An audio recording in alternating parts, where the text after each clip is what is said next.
20 cars flying around a track at 300 kilometers an hour. Pit crews moving faster than surgeons, commentators screaming tire compounds like it's a life or death emergency.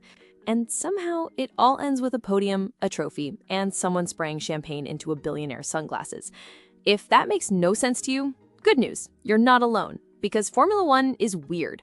It's fast, yes, but mostly it's structured madness. A global sport where milliseconds decide the winners and the losers spend hundreds of millions trying to catch up. So this isn't just a crash course. It's a user manual for watching Formula One without feeling like you missed the prerequisite course in engineering, geopolitics, and tire pressure. Let's break it all down. Formula One is the highest level of open-wheel racing on Earth. Formula means every team plays by the same technical rulebook. One means it's the most prestigious, the fastest, flashiest, and by far the most expensive. Each season has around 24 races, called Grand Prix. Each race awards points based on finishing positions.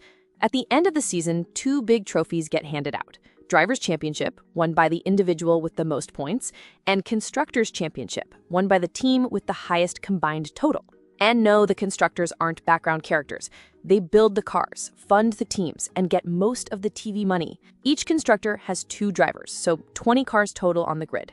Here are the 10 teams currently on the grid. Red Bull Racing, currently dominant thanks to Max Verstappen.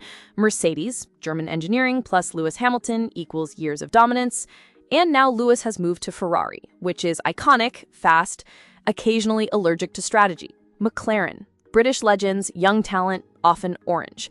Aston Martin, James Bond's car company, now part-time podium hunters. Alpine, Renault's performance division. Williams, once dominant, now rebuilding, still a fan favorite. RB, Visa Cash App RB, Red Bull's junior team, which sounds cute until you beat you. Stake F1 team Kick Sauber, Swiss team, currently rebranding faster than they can finish races. Haas, the only American team, strategy sometimes outsourced to luck. All teams design and build their own cars, except for engines, which can be bought. Each F1 weekend has 3 key parts. Friday, 2 practice sessions, teams test setups, collect data. Saturday, 1 final practice, then qualifying. Sunday, the actual race. Qualifying decides who starts where on Sunday. The fastest qualifier starts in P1, also called pole position. Qualifying is a knockout time trial, and it works like this. Q1, 18 minutes, all 20 cars on track. Everyone tries to set their fastest lap. The slowest 5 get eliminated and placed P16 to P20. Q2, 15 minutes, remaining 15 cars. Same deal, slowest 5 eliminated, placed P11 to P15. Q3, 12 minutes, final 10 fight for pole position, aka the front of the grid. It's not about racing each other, it's racing the clock. Everyone goes out on track, one by one or in waves, and tries to set their best lap on low fuel, fresh tires, and prayer. The grid then is arranged from fastest to slowest lap time, side-by-side rows but staggered because safety. Most F1 races are around 305 kilometers or about 190 miles. That usually translates to 50 to 70 laps, depending on the circuit length.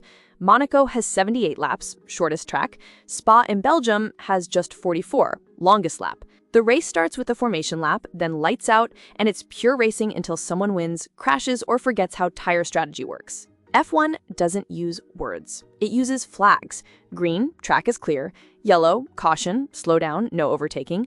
Double yellow, danger, be ready to stop. Red, session stopped, usually a crash or bad weather. Blue, let faster cars pass, as in your laps behind. Black, you're disqualified, go home. Checkered, race is over, celebrate or sulk. There's also the virtual safety car, or VSC, where everyone slows to a delta time, and the full safety car where the field bunches up behind a lead car until things are safe again. You might often hear the word DRS, the legal cheat code. The drag reduction system opens a flap on the rear wing that reduces downforce, lowers drag, and gives a speed boost. But you can't just spam it like a Mario Kart mushroom. You can only use DRS when you're within 1 second of the car ahead, you're in a designated zone, and it's been enabled by race control. And about tires. There are 5 types of dry tires, but only 3 are used each weekend. Soft, red, medium, yellow, and hard, white. Soft is fast but short-lived, hard is slow but durable, medium is the middle child. There are also intermediates, or green, for rainy conditions, and wets, are blue, for full wet racing. Pit stops last 2 to 3 seconds. That's it, but they can decide the outcome of the race. You'll usually see 1 or 2 pit stops per driver for fresh tires or under a safety car strategy. One bad stop, one stuck wheel nut, one guy sneezing during the tire swap, race over. This is how the points go to the top 10 finishers. First, 25 points, second, 18, third, 15, and so on. 10th, 1 point, plus 1 bonus point for fastest lap if you're in the top 10. Can a new team join F1?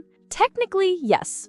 Realistically, you'll need a massive budget, $200 million entry fee, and yes, that's real.